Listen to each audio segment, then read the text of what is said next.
Morning, अस्सलाम वालेकुम। Rising Pakistan में आपको कहेंगे खुश आमदीद। मेरे साथ हैं मोहम्मद शोएब, मेरे साथ है सबीन फारूक। राइजिंग पाकिस्तान में आपको कहते हैं वेलकम। इस दुआ इस उम्मीद के साथ कि आज के दिन का आगाज बहुत अच्छा हो और चुका आज के दिन का आगाज किस सवाल के साथ होने वाला है? इरशाद, क्या खाएंगी?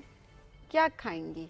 मैं तो कुछ भी खा लेती हूँ। कुछ भी मतलब मैं कुछ भी खा लेती हूँ। sometimes मुझे आपका तोरी दिल नहीं करता है? पसंद, मुझे Okay. तोरी नहीं पसंद, मुझे कद्दू नहीं पसंद, और मुझे क्या नहीं पसंद, टींडे नहीं आपने पसंद। वैसे तोरी इन फिल्ड तीनों पराठा चीजों के खाया अलावा कभी? नहीं, मुझे तोरी पसंद नहीं है। अच्छा, मैं नहीं okay. खा सकती। वैसे कोई मुझे vegetable- शलजम नहीं पसंद। मुझे तीन चार चीजें जो मुझे नहीं पसंद, बाकी I can eat anything. Okay, मीठा ज्यादा पसंद है आपको वैसे? मीठा को इतना खास नहीं पसंद, बट हाँ सम टाइम्स दिल कर रहा होता है, Okay. जैसे सबका कर रहा होता है। लेकिन उसमें मेरी कोशिश ज्यादातर ये होती है कि मैं हेल्दी ऑप्शंस की तरफ जाऊं, जैसे फ्रूट्स। कौन सी हेल्दी ऑप्शंस होती है मीठे में मैडम, प्लीज? देखिए, आपको जब मीठे की क्रेविंग हो रही है तो ऑब्वियसली आप कोई फ्रूट ले सकते हैं, और Okay. उस फ्रूट में फ्रुक्टोज होता है, और जाहिर सी Okay. बात है वो आपकी Interesting. मीठे की जो क्रेविंग है उसको क्या बोलते हैं, खत्म कर देते हैं, खत्म मुकम्मल कर देते हैं। मुकम्मल कर देता है। अच्छा। तो इस तरह से हेल्दी ऑप्शंस की तरफ जाना चाहिए। फ्रूट सैलेड बना लें आप, कोई अपने लिए कोई स्मूदी बना यहाँ लें, भी उसके सबीन के लिए अंदर फ्रूट सैलेड कोको बना ले पाउडर- आप। कोको पाउडर ऐड कर दें उसमें, जिस तरह हम अक्सर अपने शो में डिस्कशंस कर रहे होते हैं। ये भी बना ले तो आप। ये आप बना के मुझे दे दें, मैं हाँ। खा लूं, मैं पी लूं। ये मतलब व्हाट इज दिस बिहेवियर? क्यों, इसमें ऐसी क्या बात है? आप भी तो किसी के लिए बनाते हैं, कोई आपके लिए नहीं बना सकता क्या? इसमें ऐसी क्या बात है? लास्ट टाइम कब बनाया था आपने टीम के मैंने लिए कल कुछ? टीम टीम के के लिए कुछ? अच्छा, मुझे लगा टीम घर भी वाले फैमिली है। टीम के लिए सबीन मैंने तो कब से एक कुछ फैमिली से बनाया बाहर था? निकलती नहीं है। आपने माशाल्लाह, माशाल्लाह। क्या आपने कहा था एक सेगमेंट में, आपने ये बात की थी कि वो सबसे Priority सबसे priority, ऊपर है, वो तो है obviously ना, priority। obviously। हाँ, अच्छा, टीम के लिए मैंने आज तक मेके का भी ख्याल करे ना। नहीं, मैंने उल्लू बनाए हैं सबको आज तक, हमेशा। कोई शक नहीं। वहां से इशारे आ रहे हैं, कुछ नहीं, कोई शक नहीं। मैंने वाकई कुछ नहीं बनाया कभी। हाँ। शादी से पहले आप अक्सर ले आती थी बैंगन का भरता भी, आंटी बनाती वो थी। मैं ही बनाती थी। मैंने ऐड किया ना, आंटी हाँ, बनाती थी। तो I'm वो just adding that। बनाती थी हैं, अभी बनाती हैं। अल्हम्दुलिल्लाह, लेकिन वो हमारे तक अब नहीं पहुंच रहा ना, क्योंकि हमारे तक अब कुछ और भी नहीं पहुंच रहा जो आपके घर बन रहा है। हमें तस्वीरें तो मिल जाती इंस्टाग्राम पे स्टोरी की शक्ल में, मीठा भी बन रहा होता है, रोश भी बन रहा होता है, बड़ा कुछ बन रहा होता है, लेकिन यहाँ तक वो पहुंच नहीं पा रहा। अब इस मामले में मैं नाज़रीन से सवाल रखना क्योंकि वो चाहता इतना हूँ कि अच्छा क्या होता है करें? कि मैं खुद ही खा जाती हूँ सारा। एनी हाउ, आप सबके लिए भी कभी ना कभी कुछ ना कुछ मैं लेके आऊंगी, कभी। इसमें ऐसी कोई बात नहीं है। सही ठीक बात हो है, गया? 2026 में 2026 में इंशाल्लाह। Why not 25? 25 खत्म होने वाला है भाई, नहीं, इतना भी नहीं खत्म होने वाला, 3 खुदा को महीने रह मानो। गए हैं। शुएब देखें, 3 मतलब months 3 मंथ्स रह गए, दैट्स इट। तो इससे कोई फर्क नहीं पड़ता। 9 ही गुजरे हैं। आज का टॉपिक क्या था? यही था। अच्छा। ये नहीं था, नहीं, टॉपिक कुछ और था। टॉपिक था सबीन से मुझे सवाल करना कि क्या सबीन स्मार्ट शॉपिंग करते हैं या नहीं करते। ये सवाल मुझे आपसे भी करना है कि आप स्मार्ट शॉपिंग करते हैं नहीं करते। But the question is what is smart shopping? वो ये कि कोई भी चीज आपको सिर्फ ये लग रहा है कि फलाना ब्रांड है, मुझे उस ब्रांड पे जाना है, और वहां पर कोई भी चीज है तो वो बस बहुत अच्छी है क्योंकि आपके दिमाग में वो चीज बैठ गई है, और जब आप उसकी वर्थ देख रहे होते हैं तो आप कहते हैं कि इस ड्रेस में या इस चीज में ऐसा क्या था कि इसकी इतनी कीमत थी।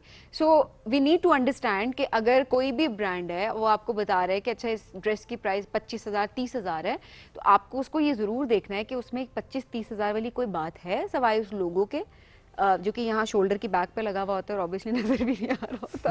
तो क्या आपने सिर्फ उसकी वजह से उस ड्रेस को खरीदना है, या फिर आपने ये देखना है कि उसकी वर्थ वाकई उतनी, क्या वो एक्सपेंसिव है या क्या वो कॉस्टली है? यस। कॉस्टली चीज तो ठीक है, इफ यू कैन अफोर्ड तो आप जरूर लें। एक्सपेंसिव थिंग जो आपको लगता है जो जिसकी इतनी कोई वर्थ भी नहीं है, और अगर आप वो खरीद रहे हैं तो इसका मतलब आप पैसे जाया करें और आप स्मार्ट शॉपिंग नहीं कर रहे। इसमें गलती हम और भी करते हैं सबीन के, जब हम किसी को गिफ्ट देने के लिए मार्केट जाते हैं ना, वहाँ से कुछ चीज़ लेनी होती है, उस वक्त भी हमारी कोशिश ये होती है कि हम ऐसी चीज़ लें जिसका एक इम्प्रेशन हो। मेरी उसमें राय सिर्फ ये है कि हमें थोड़ा सा ना इसको भी देखना चाहिए कि हम ऐसी चीज़ लें जो उसके काम की हो, जो उसको पसंद भी है, उसके काम की हो। ये मत देखिए आपको क्या अच्छा लग रहा है, आप ये देखिए जिसको आप तोहफा दे रहे हैं, जिसके लिए आप शॉपिंग कर रहे हैं, जिसके लिए आप लेने जा रहे हैं, वो चाहे आपके फैमिली मेम्बर है, दोस्त है, कॉलीग है, कहीं पर भी आप जा रहे हैं उसके लिए तोहफा लेके, तो वो चीज़ लें उसके लिए जो कि वाकई उसके काम आए। अगर आपने ऐसी चीज़ ले ली जिसमें आपने पैसे लगा भी लिए और वो चीज़ आपको तो पसंद है, अच्छी भी हो सकता है वो, बट अगले के काम ही की नहीं है, उसको पसंद भी ना आए, ये समा पसंद नापसंद की बात तो खैर नहीं है, तोहफा पसंद आ ही जाता है, बट आपको अगर लगे कि काम की आपके नहीं है तो फिर वाकई काम खराब हो जाता है। फॉर एग्जाम्पल, हम किसी को तोहफा देते हुए अगर ये ख्याल रखें कि अगर वो अपनी प्रोफेशनल लाइफ में उसकी रिक्वायरमेंट है ऐसी किसी चीज़ की, तो आप अगर वो तोहफा देंगे तो वो खुश ज़्यादा होगा बिकॉज उसके काम की होगी। जैसे कि आप मुझे कभी कोई जैकेट तोहफे में देंगे तो मुझे ज़्यादा खुशी होगी बिकॉज मेरे काम की है, मैं पहन सकता हूँ, शोज़ में आऊँगा। बाकी आप खुद समझदार है, मेरा काम था आपको मशवरा देना, आपको आइडिया देना, मैं सिर्फ आइडिया देता हूँ, आइडिया पे इम्प्लीमेंट करना कंप्लीटली अप टू यू। चले, आप कभी कहीं जा रहे होंगे कभी, तो फिर आपको तोहफा दूंगी मैं। ट्रैवल पे, जो मैंने यूके वगैरह ट्रैवल पे, जाऊंगा, हाँ मैं यही हाँ, बात कर रही हूँ कि कहीं ट्रैवल स्विट्जरलैंड अगर वगैरह, आप कर रहे नॉर्वे, हो स्वीडन, एग्जैक्टली, डेनमार्क तो somewhere। आपको वो जाते हुए आपको वो तोहफा मिल ये ऑन एयर हमने करा लिया है, फिर अब मैं कोई प्लान कर लेता हूँ। मेरा ख्याल है अभी हम एक ब्रेक की तरफ बढ़ जाते हैं। ब्रेक से वापस आएंगे तो हमारे मेहमान हमारे दरमियान मौजूद होंगे, उनसे हम करेंगे उन मौजूआत पे बात जो कि आपके लिए और हमारे लिए जानना, उस पर डिस्कस करना बहुत इंपॉर्टेंट होता है, बहुत वैल्यूएबल होता है। Stay with us, this is rising Pakistan.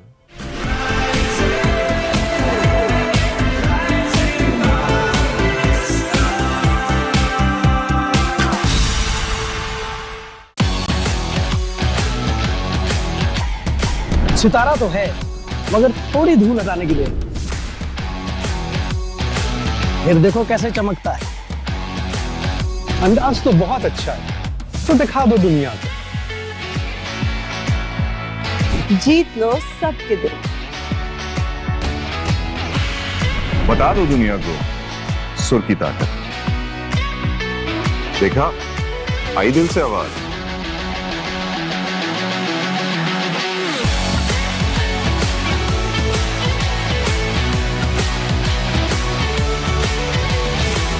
Pakistan idol, आई दिल से आवाज।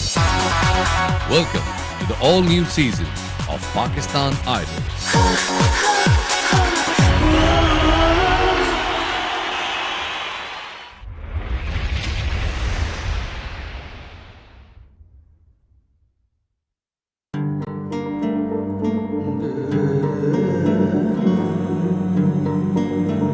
फरीद की शादी होने वाली। अब सिकंदर को कह दें कि वो उससे मिलना जुलना बंद कर, क्योंकि मैं नहीं चाहता कि मेरी बेटी का नाम किसी जराइम पेशा के साथ। आप एक बार उनकी बात तो सुन लें, वो इतनी बड़ी ऑफर दोबारा नहीं मिलेगी। मैं भी ये जमीन बिकवा के छोड़ दूंगा। जब से उसको देखा है आंखों से हट ही नहीं हुई। 2 साल के बाद आज पता चला कि उसका नाम मैनिश है। सिफारिश और रिश्वत के बिना यहाँ पे कोई काम नहीं। जो कागज के टुकड़े किसी को इज्जत की रोजी नहीं दे सकते, नहीं चाहिए मुझे ये। मेरे ऑफिस में आ जाओ बेटा।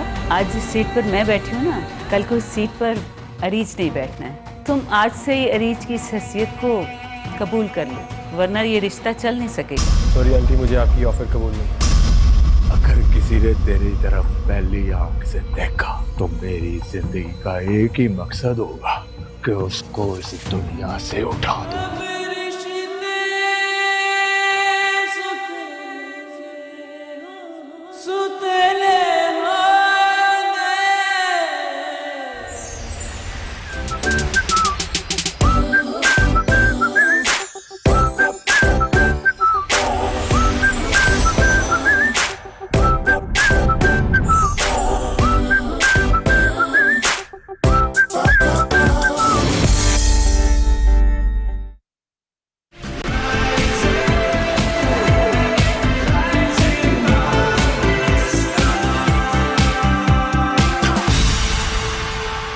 Welcome back. राइजिंग पाकिस्तान में एक बार फिर कहते हैं खुश आमदीद। आज का मौजूद है शादी, शादी से घबराहट।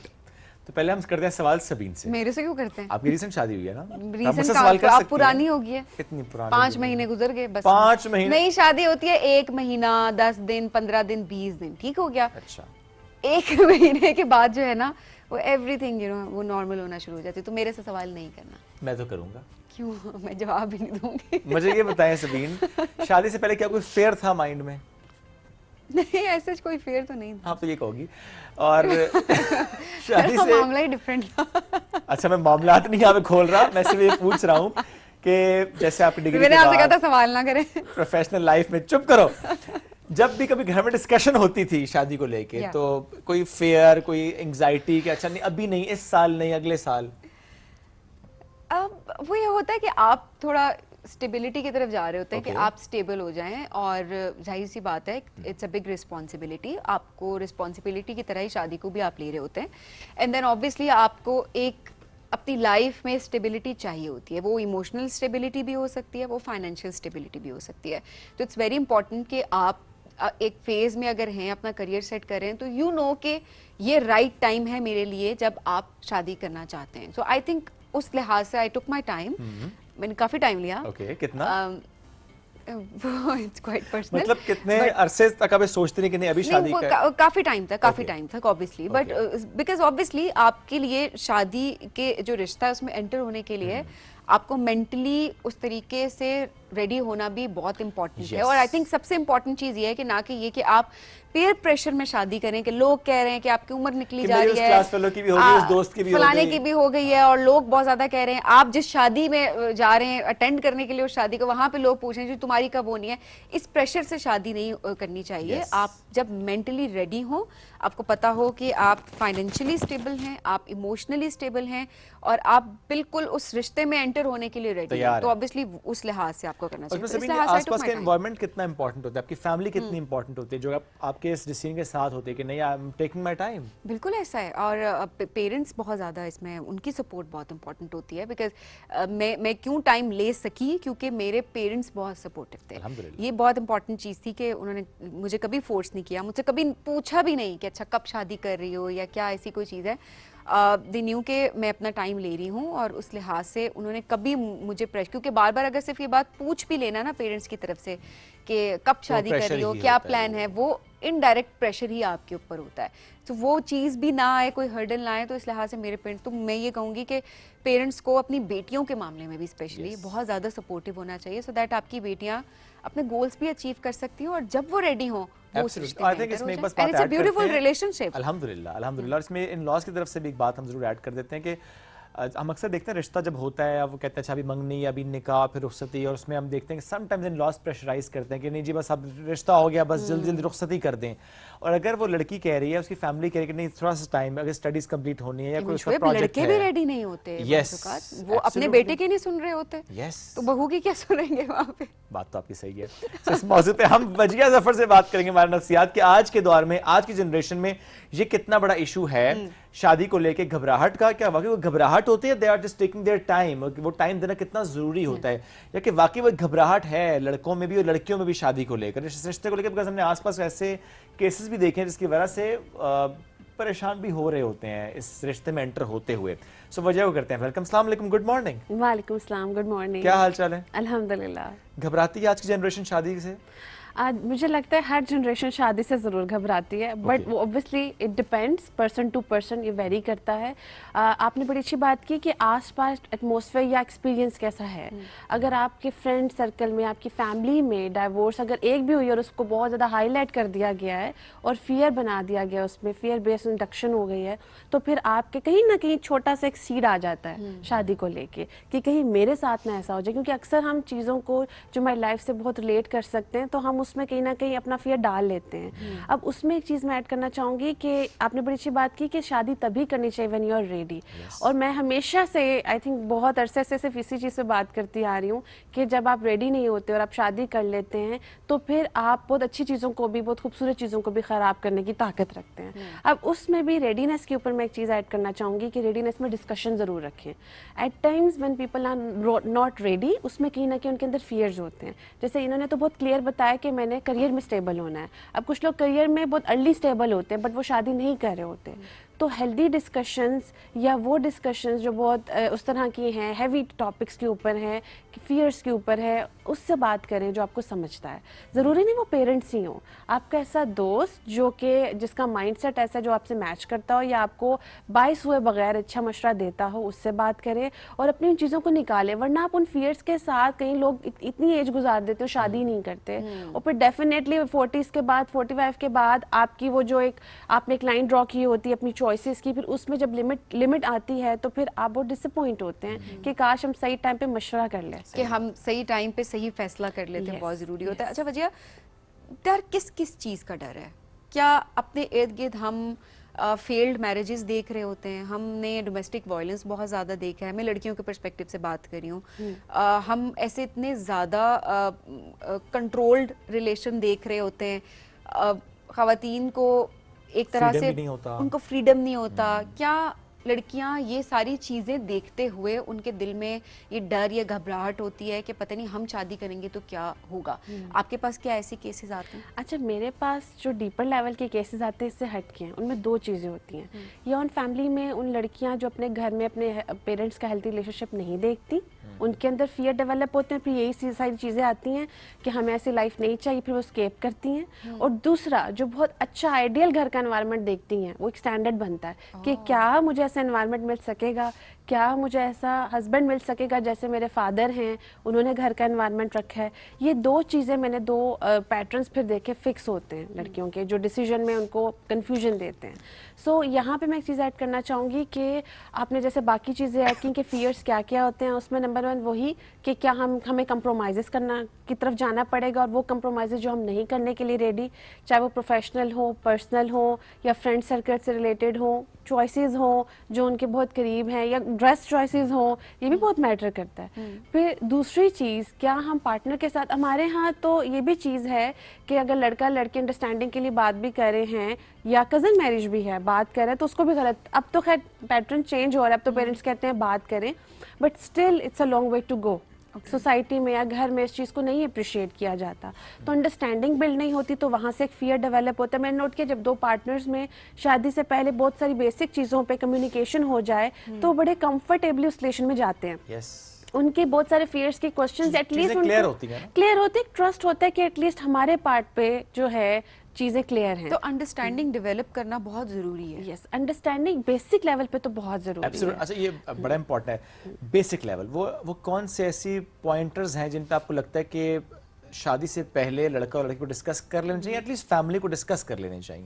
अच्छा, उसमें एक तो करियर से रिलेटेड, बिल्कुल ठीक है। दूसरा लड़की का जो लाइफस्टाइल है, ठीक है। तीसरा एक और चीज़ भी कि जो न्यूक्लियर फैमिली और जॉइंट फैमिली का है, इसके ऊपर भी बात करना, या किचन, कुछ लोग आजकल जो है किचन सेपरेट की बात होती है, इसके ऊपर कि घर में किस तरह का वो इन्वायरमेंट पसंद करते हैं दोनों पार्ट पे, ये चीज़ें कम्युनिकेट होना इज़ वेरी इंपॉर्टेंट। तीसरा, फाइनेंसिस को लेके कुछ लोग होते हैं ना, वो बहुत ज़्यादा बड़ी बड़ी चीज़ें कह देते हैं और बाद में एकदम से, तो उनको बैलेंस आउट करके रखना फाइनेंसिस के ऊपर, क्लियर रखना। यस, इट्स वेरी इसमें वजह एक इशू ये भी आता है कि रिश्ता करते हुए तो आपने बस, चाहे वो फैमिली के अंदर रिश्ता हो रहा था या समहाउ आप एक फैमिली फ्रेंड्स है, जो भी किसी ने रिश्ता करा भी दिया, उस वक्त आपको सब कुछ अच्छा लग रहा होता है। अच्छा, लड़का ये जॉब करता है, उसकी ये नेचर है, उसकी ये ट्रैवलिंग है, उसका ये है, उसने लड़की के पर्सपेक्टिव से भी कि उसका ये लाइफस्टाइल है, वो सोशल मीडिया पे किस तरह से अपनी लाइफ को लेकर चल रही है, अपना कैरी कैसे करती है, ड्रेसिंग कैसे करती है। इनफैक्ट बहुत सारी चीजें, बहुत सारे कॉन्फ्लिक्ट्स जो हैं वो इन चीजों पे भी डेवलप। पहले आपको सब कुछ ठीक लगता है, शादी के बाद कहते हैं आप ये भी मत करो, ये भी मत करो, ये भी मत, दोनों साइड से। और जब आप ये चीज समझाना भी शुरू करते हैं तो अगली तरफ से ये चीज आती है कि हम जानते हैं एक दूसरे को बहुत टाइम से, और जानते हुए टाइम 1 साल हुआ होता है, 1.5 साल हुआ होता है, जो कि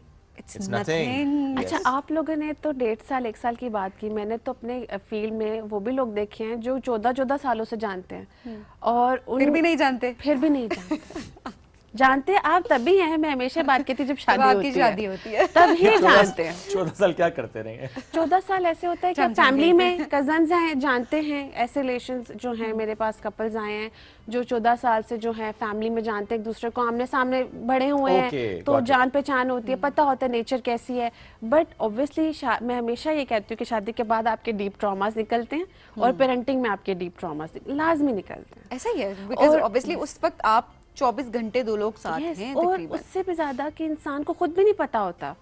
जो फॉर एग्जांपल अगर हम बात करते हैं, चाहे लड़का है लड़की है, जब आपकी शादी होती है तो आपको खुद भी नहीं पता होता अच्छा आपके अंदर ये भी नेगेटिव चीज़ है या पॉजिटिव चीज़ है, तो आप खुद से भी मिलते हैं। मैं तो शादी को हमेशा कहती हूँ कि मिरर है, रिफ्लेक्ट करती है आपकी अपनी पर्सनालिटी भी शादी के अंदर। हम तो दूसरे पे फोकस करते रहते हैं, लेकिन उसमें आपके अपने भी बहुत सारी चीज़ें सामने आ रही होती हैं। तो शादी के ऊपर जो आपने बात की बातें की, ये रिस्क फैक्टर्स तो काउंट होते हैं, और डेफिनेटली हर चीज़ आप चाहे बेसिक अंडरस्टैंडिंग भी बना लें, आप एक किस माइंड सेट से रिलेशन में स्टेप इन करते हैं, ये भी बहुत मैटर करता है। अगर आप बहुत ख्याली पुलाव बना के एंटर होते हैं, फिर आपको जो चीज़ें शुरू में नज़र आ रही होती हैं, आप उनको ओवरलुक करना शुरू कर देते हैं। ये बड़ा मसला है यहाँ पे, ये आपने बहुत इंपॉर्टेंट बात की, क्योंकि मैंने अपने इर्द गिर्द ऐसे लोगों को बातें करते हुए सुना है कि हमें तो एक साल रिलेशनशिप में हो गया है, हमारी इतनी अंडरस्टैंडिंग डेवलप हो गई है कि हमारी तो लड़ाई ही नहीं होती है। क्यूट। हमारी तो हाँ, कि हमारी लड़ाई ही नहीं होती, हमारी इतनी अंडरस्टैंडिंग डेवलप हो गई है। आप वाकई, क्योंकि वो उस बबल में वो शख्स उस वक्त है, तो आप उस बबल को पॉप भी नहीं कर सकते, आपके बस में नहीं होता, आपको समझ नहीं आ रही होती कि आप कैसे समझाएं, बिकॉज ये पॉसिबल ही नहीं है कि 2 लोग एक घर में हैं और वहाँ पर तू मैं ना हो, कॉन्फ्लिक्ट ना हो। ये पॉसिबल ही और नहीं अगर है। कंफ्लिक्ट नहीं हो रहा तो कोई एक बहुत ज्यादा कंप्रोमाइज कर रहा है, जो बाद में आफ्टर फ्यू इयर्स वो बबल खुद ही पॉप हो या जाता उस टाइम पे आप सिर्फ अच्छा बन रहे हैं एक दूसरे के सामने कि ठीक Very है, true. You are saying this, और वो दोनों की अच्छी sides एक दूसरे के देखिए सामने वो है। इमोशनल चीज तो एस्पेक्ट तो ऐड ही नहीं हुआ, वो तो एक रोबोटिक चीज है कि आप एक कॉन्ट्रैक्ट, एक अंडरस्टैंडिंग उसके साथ चल रहे हैं कि टर्म्स एंड कंडीशंस हैं Yes. जो कि बहुत टाइम तक नहीं चल सकता। नहीं चल पा रहा होता। एट द सेम टाइम उसमें इमोशनल एस्पेक्ट तो ऐड ही नहीं हुआ कि आप बता सकें, एक्सप्रेस कर सकें, अपनी चीज़ों को बताएं कि नहीं ये चीज़ है, मुझे इस पे मसला है, या तुम ये ना करो या मैं ये प्रिकॉशंस ना आ करूं। जाती हैं, आप कॉशियस होकर चल रहे होते हैं रिलेशन में कि यहाँ पे कुछ ऐसा बोल दिया तो इमेज ना खराब हो जाए, या मैंने अगर फीमेल को अपनी पार्टनर को बता दिया कि मुझे जॉब से रिलेटेड ये चीज़ें आ रही हैं तो मुझे जज करेगी कि इसने शादी से पहले तो मुझे ये ख्वाब दिखाए थे, या फीमेल कह दे कि मुझे घर का ये वाला काम नहीं आता है, मुझसे मैनेज नहीं हो रहा, तो मेरे बारे में ये ना बात कर दी जाए कि, या घर में किसी से प्रॉब्लम आ रही है तो मैं शेयर कर दूं तो ये ना कह दे कि तुमने तो आते ही जो है नेगेटिविटी फैलाना शुरू कर दी है। और स्पेशली मैं एक बात ऐड करूं, जो फीमेल स्पेशली चाहे फैमिली की क्यों ना हो, जब वो मैरिज में आती है तो वो एक घर में एक डेफिनेटली सबसे डिफरेंट है, तो वो जो पर्सपेक्टिव रखेगी ना वो डिफरेंट होगा, डेफिनेटली होगा। अब या तो वो सप्रेस करेगी या वो अपने पार्टनर से शेयर करेगी। तो मैं ऐड करूँगी पार्टनर बहुत सप्रेस करते हैं उस चीज़ को, जो मेरे पास क्लाइंट्स आते हैं कि हमने अपनी चीज़ शेयर की कि मुझे चीज़ डिस्टर्ब करी है, हर्ट करी है, तो वहाँ पे मुझे फ़ौरन से सप्रेस कर दिया और वहाँ से मुझे लगा कि शायद मैं ही गलत हूँ, मैं ही नेगेटिव हूँ। ये भी माइंडसेट चेंज करना इज़ वेरी इंपॉर्टेंट, क्योंकि आप तो उस चीज़ के आदी हो चुके हैं, लेकिन ज़रूरी नहीं है कि वो चीज़ आपकी नस्लों में भी जाए। बहुत सारे पैटर्न्स होते हैं सभी शेप जो घरों में चल रहे होते हैं, जो लोग नहीं हैं, स्पेशली मेल जो है ना वो ऑब्वियसली बाहर होते हैं तो इन कॉम्प्लिकेटेड इमोशंस में उतना ज़्यादा इन्वॉल्व नहीं हो पाते। तो जब वो फीमेल इन्वॉल्व होती है, आती है, उसको घर में ही रहना है, देखना है चीज़ों को, बेशक वो जॉब भी करती हो, वो इमोशंस में इन्वॉल्व होती है। फीमेल का माइंडसेट और इमोशनल साइड बनी ही ऐसी है, तो वहाँ पे जब वो शेयरिंग करे तो प्लीज़ डू अंडरस्टैंड। देखिए जॉइंट फैमिली सिस्टम में तो एक खातून को अपने आप को मनवाते हुए, एक्सेप्ट करवाते हुए कि मेरी जिंदगी जात, गुजर जाती है। मेरी एक जात है, मेरी एक सोच है, Exactly. मैं भी मैं ख्यालात हूँ एक- रखती हूँ, मैं एग्जिस्ट करती हूँ, मैं सबसे पहले एक औरत हूँ, मैं उसके बाद बीवी, किसी बहू, और रिश्ते में। बेटी, और माँ yes, हूँ। ये तो सालों लग जाते हैं लेकिन हमारी आप औरतों नोट को। करें, द मोमेंट वो शुरू में भी अपनी एग्जिस्टेंस शो करती है उसको निकालना शुरू कर देते हैं। चाहे फैमिली ग्रुप्स बने हो व्हाट्सएप के, उसमें रिप्लाई नहीं करना, जो बहुत कॉमनली फीमेल्स मुझे आके बताती हैं कि सब एक दूसरे को कमेंट कर रहे होते हैं, मैं कुछ शेयर कर दूं तो कोई कमेंट नहीं करता। ये एक टॉर्चर है उस फीमेल के लिए कि आप वो फैमिली में, अपनी फैमिली छोड़ के आपकी फैमिली में आई है और आपको प्रायोरिटाइज कर रही है और आप उसको उधर से निकाल रहे हैं। निगलेक्ट करवाना, और उसमें ये जो बिहेवियर है ये इन लॉज या हस्बैंड्स की तरफ से इसलिए भी आता है to make her understand you know कि you are doing something very wrong. This is very bad. अच्छा, ये आपने जो पॉइंट रेज किया ना ग्रुप्स का, एक बार मुझे याद है सबीन आपने भी इस पे बात की थी, ये फैमिली ग्रुप्स जो स्पेशली बने होते हैं जिसमें हम देखते हैं कि बहुत सी लड़ाइयाँ हो रही होती हैं। कहने को तो Taunts ग्रुप हो इसलिए रहे बना हो होते रहा हैं, होता है कि एक चलो आप battlefield कनेक्ट होती है। रहेंगे, हाँ कहने को होता है कि कनेक्टेड रहेंगे, एक दूसरे का पता चल जाएगा। लेकिन आपने भी जो बात की कि उसमें ही कुछ लोग ऐसे होते हैं, फैमिली मेम्बर्स ऐसे होते हैं कि जब वो कोई बात करें तो या तो उनको रिस्पांस ही नहीं मिल रहा, रिस्पांस मिल रहा तो गलत रिस्पांस मिल रहा है, और उसकी वजह से चीज़ें फिर पाइलअप भी होती हैं और चीज़ें ख़राब भी होती हैं, रिश्ते मुतासिर और होते सबसे हैं। ज्यादा नजर लगती है। आप अपनी सारी चीजों को शेयर कर रहे हैं और नजर हमेशा वही लोग ज्यादा लगाते हैं जो आपको जानते हैं। किसी स्ट्रेंजर को आपसे कोई Exactly. उसका कोई वो वास्ता क्यों नहीं है है? आपसे, उसे क्या है आपको नजर लगाने की? वो देखेगा या देखते देखते वो स्क्रॉल किसी को क्या करेगा। लगे कि सबीन ने आज नया इससे भी जूता पहना इम्पोर्टेंट है। चीज मैं ऐड करूं, जब आप बहुत ज्यादा शेयरिंग करते हैं ना तो जेलसी का एलिमेंट आता है। आपको नहीं पता, हर इंसान के अंदर कहीं ना कहीं वो एलिमेंट होता है, कुछ में ज्यादा होता है, कुछ में कम होता है, कि मुझे इससे आगे जाना है, ठीक है। कुछ में ये हेल्दी वे में होता है, कुछ में अनहेल्दी वे में। तो जब आप शेयर करते हैं तो आपको नहीं आइडिया होता कि कौन किस। देखिए, हम कोई वो साइकोटिक बात नहीं कर रहे कि पैरानोया रख लें, हम ये बात कर रहे हैं कि एक बाउंड्री अपनी पर्सनल लाइफ की रखनी चाहिए।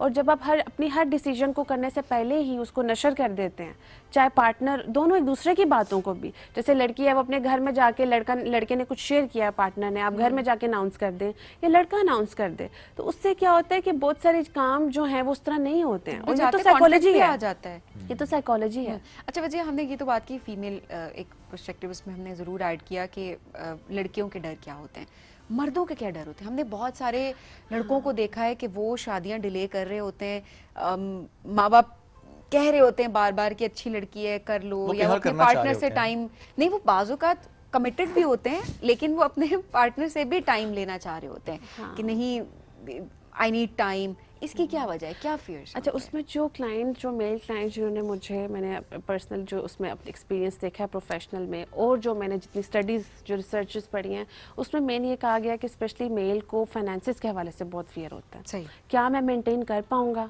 क्या मैं चला पाऊँगा। दूसरा जो मेल को होता है कि क्या मेरा पीस रह पाएगा घर के अंदर, या क्या मेरी इंडिपेंडेंस जो है एग्जैक्टली ये तो सबसे इम्पोर्टेंट, क्या मैं दोस्तों से मिल पाऊँगा। ऑफ कोर्स नॉट, इसमें क्या बात है, ऑब्वियसली नहीं।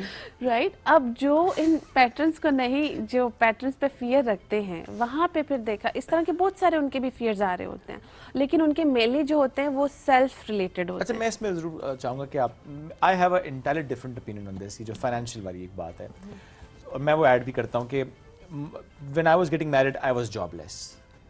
एक पार्ट ऐसा आ गया था बीच में कि आई वाज जॉबलेस, और मैं चूंकि उससे पहले निकाह हो चुका था, मेरी शादी तय थी, तो होनी थी, ज़ाहिर तय थी, अब होटल वोटल बुक थे, सब कुछ था, तो there is no option of going back actually, and I was jobless at that particular period. So मैं बड़ा डिस्टर्ब हो गया, बहुत परेशान कि मैं, मतलब हाउ वुड आई मैनेज, बड़ा मैं अपसेट था। My wife was working at that time, तो उसने मुझे कहा कि नहीं नहीं कोई मसला नहीं है, इट्स एक पार्ट है ना, हो जाएगा, मतलब I am working, it's okay, करेंगे, कोई मसला नहीं है। खैर उस वक्त मेरी खाला ने मुझे कहा, उन्होंने कहा कि देखो शादी जो है ना ज़िंदगी का एक हिस्सा है, इसका मतलब ये नहीं कि ये शादी पूरी ज़िंदगी है, एक हिस्सा है। अगर तुमने सिर्फ ये सोचकर इस वक्त चीज़ों को अपने ऊपर तारी कर लिया कि नहीं नहीं मैं अभी जॉब करोगे ना, जाहिर है ऐसा तो नहीं कि जॉब करोगे नहीं, you will be doing something, तो इसको इतना तारी मत करो। प्लस जो ये लड़के जो ये राय रखते हैं ना कि अभी मैं और कमा लूँ, मैं ये भी कर लूँ, मुझे लगता है कि नेवर एंडिंग चीज़ होती है कि मैं ये भी ले लूँ। मैं जरूर मानता हूँ कि आपने, आपकी जिम्मेदारी है कि आपने वो जो आपके घर आ रही है, आपने उसका ख्याल करना है फाइनेंशियली एंड एवरीथिंग, बट वो जो एक होता है ना कि मैं पहले ये बना लूँ, ये भी बना लूँ, ये भी ले लूँ, वो भी कर लूँ, वो भी कर लूँ, दैट्स नेवर एंडिंग प्रोसेस। आप लेट हो जाएंगे लिटरली, तो प्लीज एक जो लिमिट है उस तक तो जरूर आपने करना है, वो आपकी जिम्मेदारी है, वो तो आप एहसास करें। लेकिन वो जो एक होता है कि मैं पहले ये भी कर लूं, मेरा वो प्रोजेक्ट पूरा हो जाए, प्लीज डोंट डू दैट। ये मेरा पर्सपेक्टिव है। मैंने कितने कपल्स को देखा है, उन्होंने शादी के बाद ना ग्रो किया है, शादी के बाद उनको एक उन्होंने, और मैंने जो है ना मेल्स का जो पर्सपेक्टिव लिया ना कि शादी के बाद हमें डायरेक्शन मिली है। हम जो पहले हम कमाते भी थे तो कभी इधर लगा दिया, कोई डायरेक्शन नहीं है, कोई सेविंग बड़ी नहीं अच्छी है, मैनेजमेंट करती है फाइनेंशियली। और शादी के बाद एक पर्पस मिल गया, यू नो कि हमने अब ये हमारी डायरेक्शन है। दोस्तों से मिलने के अलावा भी जिंदगी में काम है। मिल लेते हैं, लेकिन आप देखें जरूर है थोड़ा सा टाइम टाइम होता तो है, होना चाहिए थोड़ा सा, लेकिन तो भैया भी कह रहे जा बाहर निकल बाहर। जो लड़के नहीं जाते ना घर से, उनकी बीवियां भी कहते हैं निकलो बाहर, जाओ दोस्तों से मिल के आओ, थोड़ा सा कैथारसिस करके आओ, घर आके माहौल ठीक हो। फ्रेंड्स होना इम्पोर्टेंट है, लाइफ का बहुत इम्पोर्टेंट पार्ट है। लेकिन इम्पोर्टेंट पार्ट सिर्फ फिर उनको प्रायोरिटाइज का एक होता है ना, प्रायोरिटाइजेशन करनी पड़ती है। लेकिन सबसे पहले आपकी फैमिली है, एग्जैक्टली, फिर Professional बाकी बात नहीं चीजें। है। यस, फैमिली पहले है, फिर फ्रेंड्स, आपकी प्रोफेशन, एवरीथिंग। सबसे पहले आपकी जो एक इमीडिएट फैमिली है ना, that's the most prime thing जो कि आपने हमेशा इसके ऊपर रखना है। और इसमें इसी में ही लोग इसी को चीज को सबसे पीछे कर देते हैं, और तब गलती हो जॉब जाती को है। ऊपर, दोस्त के ऊपर, फिर कहते हैं कि हमें सुकून नहीं मिल रहा, घर जाके सुकून नहीं मिलता, क्योंकि दो लोगों ने अपने ऊपर अपने घर पे काम करना ही, वर्क करना ही छोड़ दिया है, और वो बस रोबोट की तरह एक कमा रहा है और दूसरा बस घर को देख रहा है, बस वो रोबोट की तरह पैटर्न चलते हैं, और फिर हम कहते हैं बच्चों में ट्रॉमास कहाँ से आ रहे हैं। इमोशंस कम होते जा रहे हैं वैसे इस जनरेशन में। इस जनरेशन में दो चीजें, या तो बहुत ज्यादा है या तो बहुत ही कम है। म्यूट हो जाते हैं एक्सप्रेशन में, या तो बहुत ही लाउड हो जाते हैं, टू बी वेरी ऑनेस्ट। मतलब मैं अगर कंपेयर करूँ ना अपने आप को थोड़ा सा अपने से 15 साल छोटे लोगों से, तो मुझे महसूस ये होता है कि मे भी हर शख्स डिफरेंट होता है, बट मुझे लगता है कि मैं बहुत इमोशनल था भी और हूँ भी, लेकिन अब मुझे लगता है कि लोग उतने इमोशनल नहीं होते, वो इमोशनल इन्वेस्टमेंट भी नहीं करते इतनी। इमोशनल इन्वेस्टमेंट, वो ज्यादा चीज जो इन्वेस्ट करते हैं वो उसमें बहुत प्रैग्मेटिक अप्रोच रखते हैं। अच्छा मैं इस काम से मुझे क्या मिलेगा, वो एक अप्रोच होती है, वो जो होती है ना इमोशनल सेटिस्फेक्शन, मुझे लगता है कि वो थोड़ी सी कम हुई है। एंड एक चीज और, अब ये जो रेड फ्लैग और ग्रीन फ्लैग का हाय हाय, कॉन्सेप्ट इतना ज्यादा आ गया ना कि उसके अंदर आप फिर कंप्रोमाइज और अंडरस्टैंडिंग nature बिल्ड ही नहीं खत्म हो कर गई पाते। ये रेड फ्लैग है, माइनस खत्म, ये एक ग्रीन रेड फ्लैग है, खत्म। बस वेलकम बैक। प्रेजेंट पाकिस्तान में एक बार फिर कहते हैं खुश आमदीद। आज का हमारा मौजूद है हरासमेंट। जब हम हरासमेंट की बात करते हैं, इट्स अ वास्ट टर्म, इसमें बहुत सारी और टर्मिनोलॉजीज हैं जो कि इस्तेमाल कर रहे होते हैं। फिजिकल वायलेंस हम उसकी बात करते हैं, हम मेंटल अब्यूज़ की बात करते हैं, हम फाइनेंशियल अब्यूज़ की बात करते हैं, and then there is so much जिसके बारे में बात होती है, बट स्टिल बहुत से लोगों को इसके बारे में पता ही नहीं हमारी होता। खवातीन को तो बहुत कुछ नहीं पता, उन्हें तो पता ही नहीं है कि जो एक्ट उनके साथ बाज़-औक़ात हो जाता है, कोई दूसरा तीसरा उनको बता रहा होता है कि फलाने ने तुम्हें हरास किया है, उनको नहीं पता। वर्क प्लेस हरासमेंट की अगर बात करें, उसमें क्या क्या चीज़ें आती हैं, उसके बारे में तो एक्चुअली किसी को नहीं पता कि क्या चीज़ है जिसमें आपको नो कहनी है, और अगर कोई फोर्सफुली या टैक्टफुली आपसे वो काम करवाने की कोशिश करे, आपका बॉस है, आपका मैनेजर है, तो वो भी एक तरीके से हरासमेंट के ज़ुमरे में आता है, और आपके पास कानूनी हक है उस हवाले से, और आप जो है उस लिहाज से उस पर केस फाइल कर सकते हैं। मैं सभी ने एक दिन एक खबर देख रहा था कि एक कंपनी थी जहाँ पर सीसीटीवी कैमरास लगे हुए थे, और वो मुसलसल अपने एम्प्लॉयज़ पर नज़र रखते थे कि जैसे आप एक सेकंड के लिए भी आपने अगर काम छोड़ा है कि मे बी आप रिलैक्स हो रहे हैं तो फ़ौरन से मैसेज आ जाना कि आप काम नहीं कर रहे, तो वो उस पर बाकायदा बड़ा एक रिएक्शन आया। सो बहुत सी चीज़ें ऐसी होती हैं जो हम नॉर्मलाइज कर दी हैं, जैसे आपने कहा वर्क प्लेस पे बहुत सी ऐसी बातें, बहुत से ऐसे काम, बहुत से ऐसे एटीट्यूड जो कि वाकई हरासमेंट में आ रहे होते हैं, बट हमें पता ही नहीं होता, हमने नॉर्मलाइज कर दी है। सो आज इस मौजूद हम गुफ्तगू करेंगे। We have with us Sidra Siddozai और उसामा बिन सलाम, दोनों माहिर कानून हैं, उनको हम वेलकम करें। अस्सलाम वालेकुम जी, कैसे हैं आप लोग? अस्सलाम वालेकुम। ग्रेट टू हैव यू जी। सिद्रा, आपसे स्टार्ट करते हैं। जब हम हरासमेंट की बात करते हैं, ज़रा एक वास्ट टर्म है, कितनी अवेयरनेस आई है इस टर्म को लेकर भी, और कितने केसेस की रिपोर्ट जो होते हैं उससे ज़रा हम अंदाज़ा लगा पाते हैं कि लोगों को पता चल रहा है कि उनके राइट्स क्या हैं, वो रिपोर्ट करें कि दिस वाज रॉन्ग, ये हरासमेंट थी? सुहेब, हमारे पास ना एंटायर हरेसमेंट लॉस बहुत जो है वो लेटर स्टेजेस पे आए हैं। Okay. If I am not wrong तो हमारे पास 2010 के बाद ये लेजिस्लेशंस आनी शुरू हुई हैं। उससे पहले there wasn't any such term कि जी हरासमेंट हो रही है, या इस चीज़ को रिकग्नाइज नहीं किया जा रहा था। सेकेंडली, जब हम हरासमेंट को देखते हैं तो उसके अंदर हम डोमेस्टिक वायलेंस हरासमेंट की तो बिल्कुल बात नहीं करते, हम सिर्फ ये बात करते हैं हरासमेंट को। हम हरासमेंट तब मानते हैं कि जब वो फिजिकल हो जाती है, जब मार पड़ती है, या जब अच्छा फिर मैं चूँकि this term is use for both mails and the females, तो मैं उसके अंदर सिर्फ एक जेंडर को लेके नहीं चलूंगी। I will not talk about the violence against women, I will talk about the gender based violence. तो जब तक कोई चीज़ फिजिकली नहीं आ जाती या सोशल मीडिया पे नहीं आ जाती, we don't call it harassment.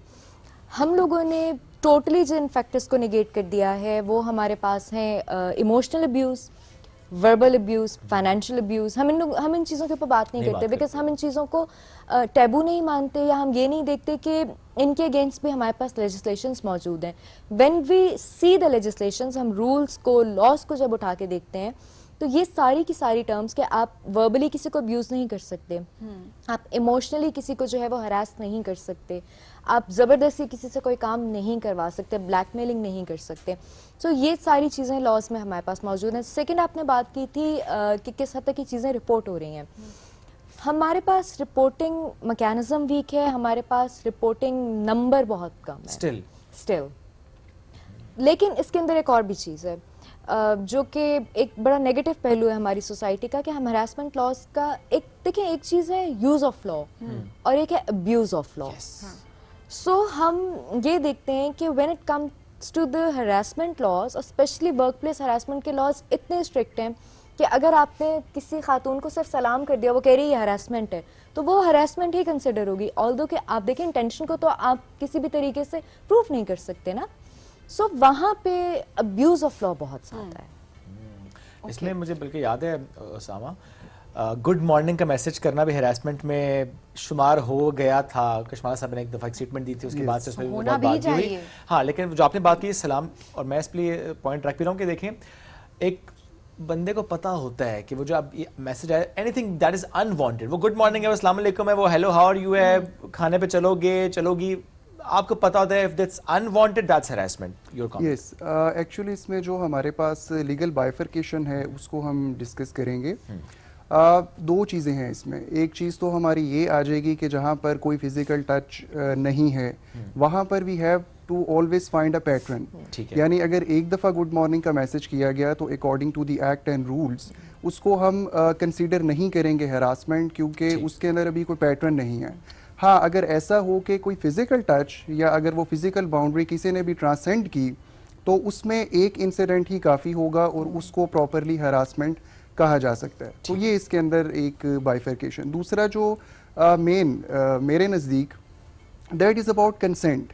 अब बहुत दफ़ा ऐसा होता है कि दो लोगों के दरमियान कोई भी रिलेशन है, चाहे वो कोलीग्स हैं या वो क्लास फेलोज़ हैं या कुछ भी, तो उसमें जब तक कंसेंट है तब तक उसको हम हरासमेंट नहीं कहेंगे। ठीक है। बाय द टाइम कि जब कंसेंट नहीं रहती एक बंदे की, अब उसके बाद भी अगर आप उसको बार बार मैसेजेस किए जाएंगे तो ऑटोमेटिकली फिर वो हरासमेंट में कन्वर्ट रिलेशन हो जाएगा, जो कि इन द फर्स्ट इंस्टेंस वो हरासमेंट में नहीं था। अच्छा, ये जो आप कॉन्सेंट की बात कर रहे हैं, इसको अगर देखा जाए तो क्या अपने मुंह से कहना या उस गुड मॉर्निंग टेक्स्ट का जवाब देना ये कॉन्सेंट में शुमार होता है, या बाज़ औक़ात ऐसे भी होता है कि लेट्स सपोज आपका बॉस है, आपका मैनेजर है, वो आपको good morning message daily basis पे भेज रहा है, आपकी तरफ से कोई रिस्पॉन्स नहीं है, बट समहाउ आप उससे बॉदर हो रहे हैं, आप उससे तंग हो रहे हैं, वो अनवांटेड है आपके लिए, Yes. क्या वो उसमें फॉल करेगा हरासमेंट? उसमें एक्चुअली जब हमारे पास कोई, जैसे मैंने पहले कहा, अगर कोई फिजिकल एविडेंस नहीं है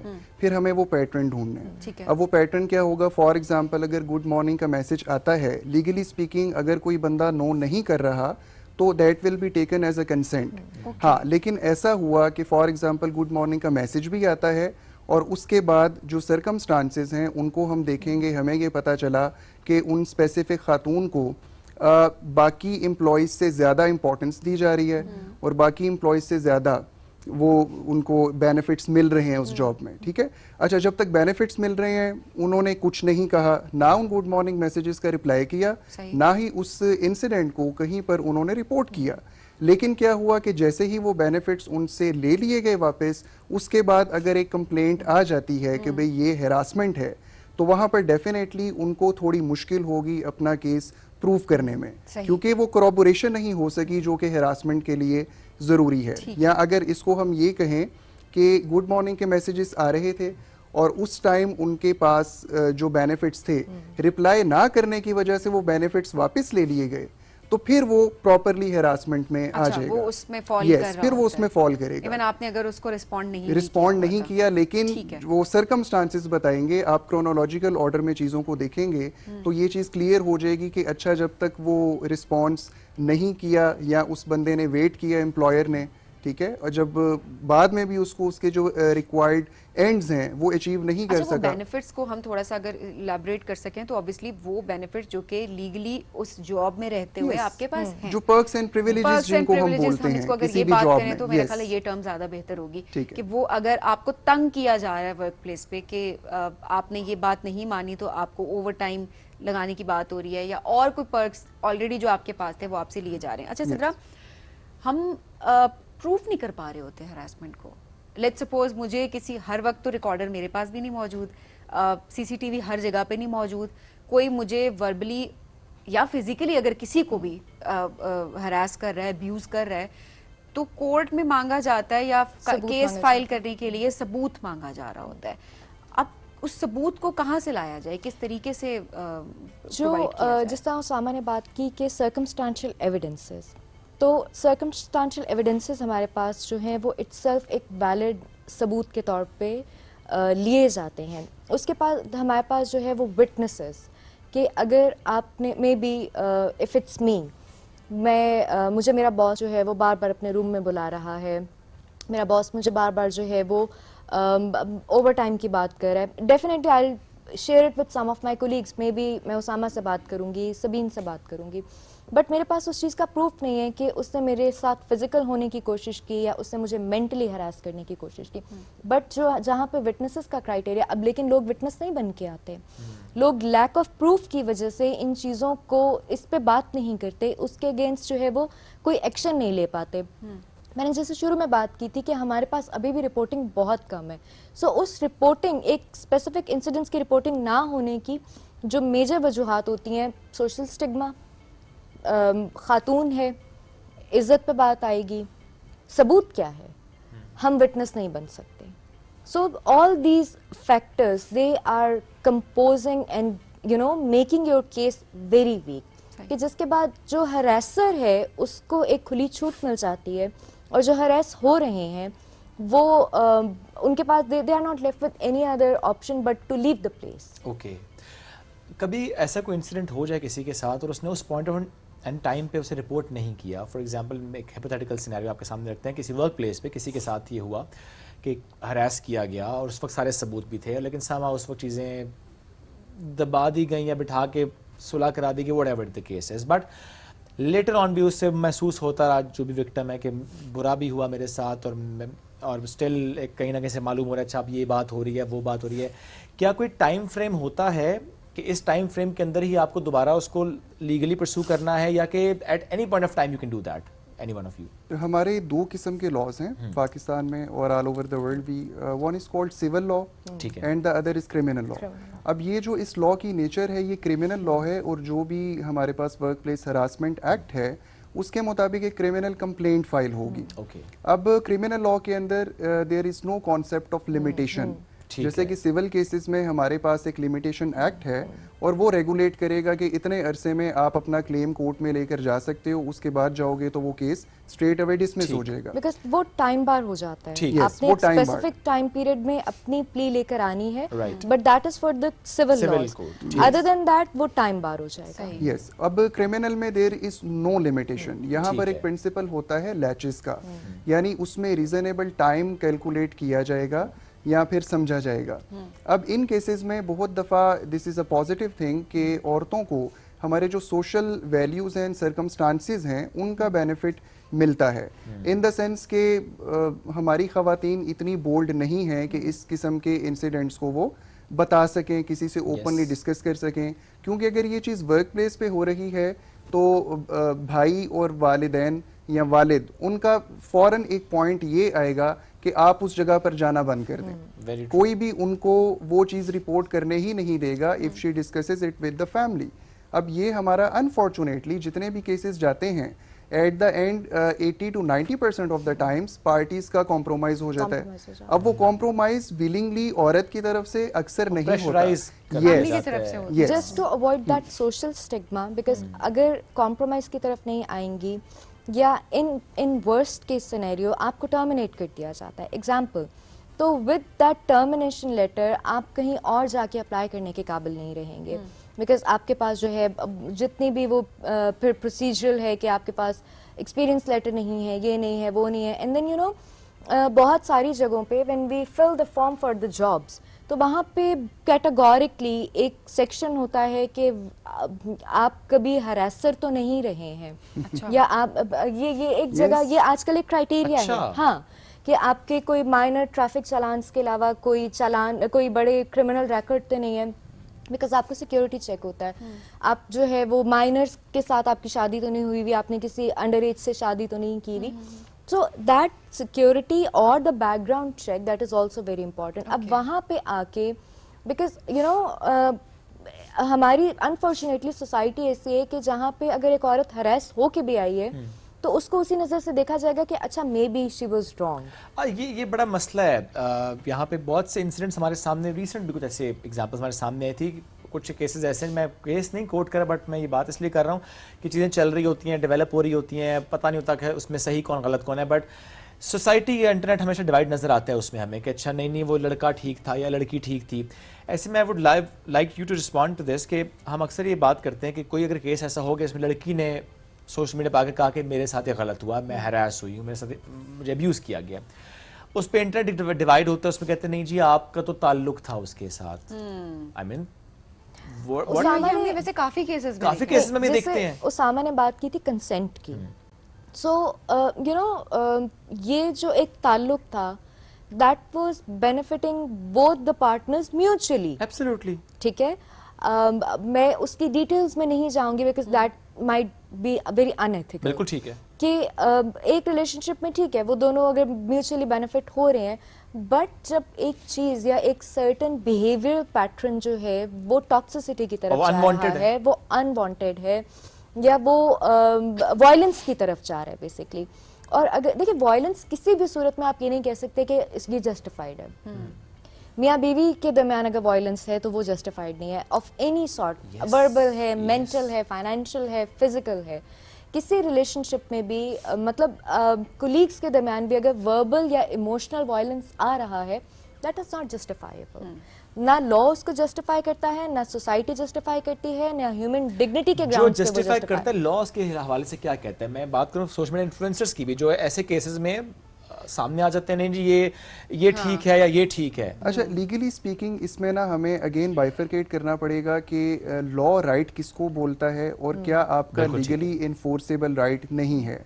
अब फॉर एग्जांपल जितनी हमारी इमोशनल चीज़ें हैं ये लीगली इन्फोर्सेबल राइट नहीं है। ठीक है। अब जैसे कंसेंट की बात है, अगर मैं किसी को कंसेंट नहीं दे रहा कि भाई आप मुझे मैसेज करो, तो देयर इज़ नो लॉ कि मैं ये जाकर अपना राइट इन्फोर्स करवा सकूं on the basis of that कि भाई पहले इन्होंने मतलब मुझे अलाउ कर दिया था या इन्होंने ये बेनिफिट्स ले लिए और अब उसके बाद जब वो बेनिफिट्स पहुंच गए उसके बाद इन्होंने मुझे मना कर दिया। अब यहाँ पर लॉ ये नहीं कहेगा कि मुझे कोई राज़ी कर ले या मजबूर कर ले कि नहीं मैं करूं। हाँ, लेकिन अगर मैंने कोई बेनिफिट्स लिए या कोई इस तरह की मटेरियल चीज़ थी जिसकी कोई लीगल रिकग्निशन है, ठीक है, तो ऐसी सूरत में उसकी मैं रिकवरी क्लेम कर सकता हूं। लेकिन वो भी उस ट्रांजैक्शन में नहीं छीन नहीं सकते, वो भी उस ट्रांजैक्शन में कि जहां पर कोई लीगल रिलेशन क्रिएट हो रहा हो। अब ये एक बहुत इंपॉर्टेंट चीज़ है। जैसे फॉर एग्जांपल अब बहन भाइयों के दरमियान कोई चीज़ है, अब वहाँ पर लीगल रिलेशन कब होगा और लीगल रिलेशन कब नहीं होगा। अगर मैंने अपने भाई को या बहन को कोई अपने प्यार से सेल फोन दे दिया तो उसकी जो एक वैल्यू है वो गिफ्ट की होगी, लॉ में भी और शरिया में भी, ठीक है। अच्छा, लेकिन अगर कोई वहाँ पर ट्रांजैक्शन थी या फिर अगर एक एग्रीमेंट वर्बल भी हो गया कि अच्छा ठीक है हमें मतलब सारी ज़िंदगी साथ रहना है बिटवीन द टू पर्सन्स और इस पर्पस के लिए कि जब हमारा रिलेशन मेच्योर हो जाएगा तो उस टाइम ये स्पेसिफिक चीज़ हम यूज़ कर लेंगे। अब यहाँ पर ये चीज़ एक लीगल रिलेशन की तरफ चली जाएगी। अब इन केस अगर कुछ ऐसा हुआ तो उसको फिर आप क्लेम कर सकते हैं। अदरवाइज अगर कोई भी चीज़ आपने आउट ऑफ लव या अफेक्शन किसी भी रिलेशनशिप इसको हम और क्लियर करते हैं। फॉर एग्जांपल बड़ा कॉमन है आजकल कि आपका एक रिलेशन डेवलप हो जाता है या मंगनी हो जाती है या फैमिली में बात तय हो जाती है, लड़का लड़कियां, अब चूंकि बात तय हो चुकी है that you going to married, maybe 2 साल बाद, 4 साल बाद, 6 साल बाद, 7 साल बाद, व्हाटसोएवर। ईदों का आना, हाँ, ईदों का आना भी आपस में, जो कि आपका एक रिलेशन भी डेवलप है, आप मुलाकातें भी हो रही हैं, गिफ्ट्स भी दे रहे हैं, महंगे महंगे फ़ोन भी हैं, ज्वेलरी भी है, कुछ भी हो सकता है, महंगे आइटम्स हैं, लेकिन वो गिफ्ट है। इस सूरत में अगर रिश्ता ख़त्म हो जाता है तो लॉ क्या कहता है? इसमें बेसिकली जो गिफ्ट है वो हमेशा गिफ्ट ही रहेगा, ठीक है। इसमें हमारा लॉ भी और शरिया भी बहुत क्लियर है। यस, तो उसको मतलब चेंज या क्लेम नहीं किया। ऐसी सूरत में अगर वो गिफ्ट, चूंकि आपने क्लियर कर दिया कि लॉ कह रहा है कि आपने एक चीज़ जब दे दी है, तोहफा दे दिया, तो अब तोहफा आपने दे दिया, वो अब दूसरे की मिल्कियत है, स्पेसिफिकली इन फ़ोन, वो तो आपका बहुत पर्सनल फ़ोन होता है। सिद्रा, इसमें अगर कोई जब ताल्लुक ख़त्म हो गया और आपने ज़बरदस्ती जाके वो चीज़ वापस लेने की कोशिश की और उस दौरान थोड़ा वायलेंस भी हो जाता है, फिर लॉ क्या कहता है? हरासमेंट ही है, ये अब्यूज़ है? This is harassment and this is abuse. Once you have made a gift, आपने उसको जो है किसी के हवाले कर दिया। इवन आप ये देखिए कि जब हमारे पास खुला के या तलाक के केसेस आते हैं, उसमें तोहफतन जो चीज़ आप अपनी बीवी को दे रहे हैं या आप अपने शौहर को दे रहे हैं या ससुराल की तरफ से दामाद को मिल रहा है या बहू को मिल रहा है, law is very clear, sharia is very clear about it कि आप उसको वापस क्लेम नहीं कर सकते।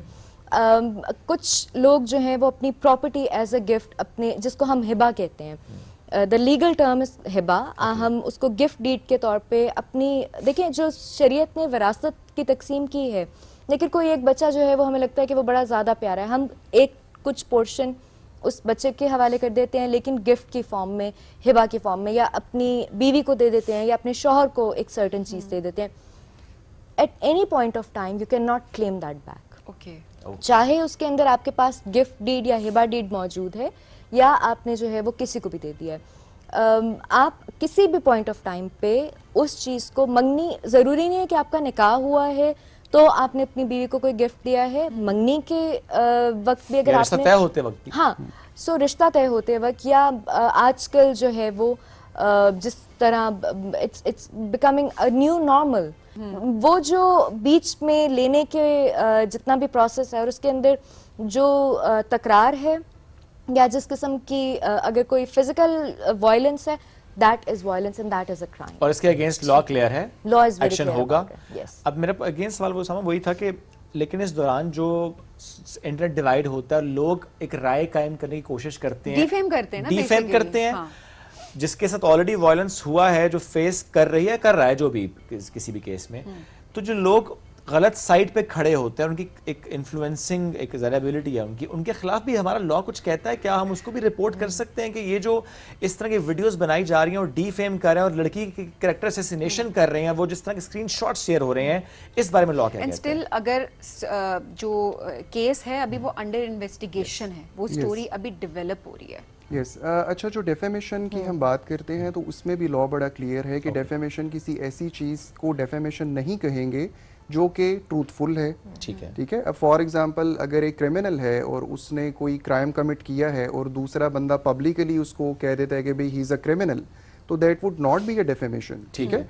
अब इस सिचुएशन की बात की जाए कि जहां पर अभी इन्वेस्टिगेशन ऑन गोइंग है, हमें ये पता ही नहीं है कि कौन कसूरवार है और कौन नहीं है, तो यहाँ पर लोगों को चाहिए कि वो अननेसेसरी कमेंट्स ना करें, क्योंकि अगर जो भी बंदा वहाँ पर अफेक्ट हो रहा होगा वो ऑटोमेटिकली अपनी लीगल रेमेडी अवेल कर सकता है कि ये डेफेमेशन है।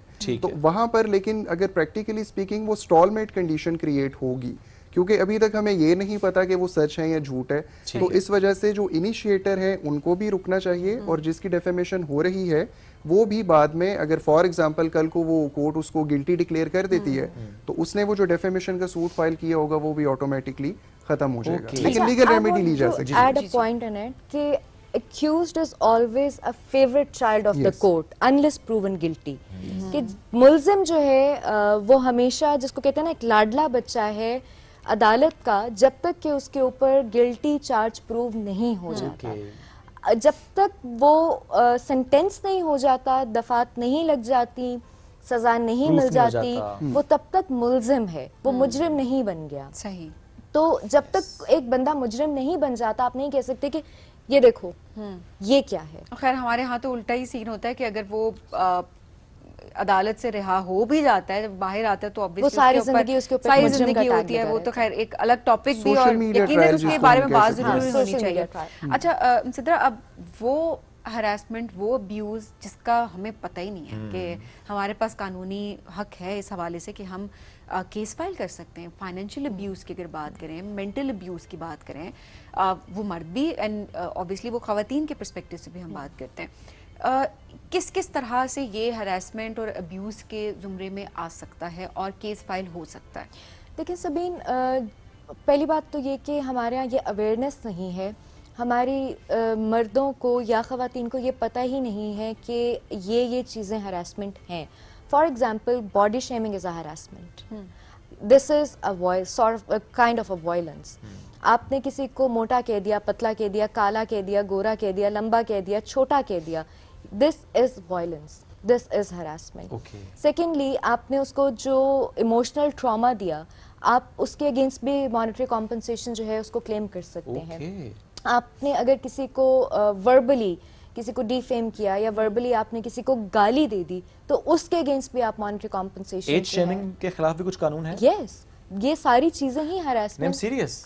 ये सारी चीजें ही हरासमेंट और वायलेंस। हमने अक्सर कुछ एक्ट्रेसेस को देखा है ना, हमारी सीनियर एक्ट्रेसेस के बारे में बात करते हुए कि अब तो काम नहीं करना चाहिए एंड ऑल दैट, तो ऑब्वियसली वो राइट उनके पास है कि वो केस फाइल कर सकती हैं। इसमें एक चीज़ मैं ऐड करता हूँ, चूँकि जो डेफेमेशन है उसमें बेसिकली उसकी डेफिनेशन पे हम जाएं तो वो ये है कि जहाँ पर जैसे मैंने अगर आपको कोई बात कही, अब आपकी एक एस्टिमेशन है इन eyes of the society and people, अगर वो एस्टिमेशन लोअर हो जाती है तो वो डेफेमेशन है।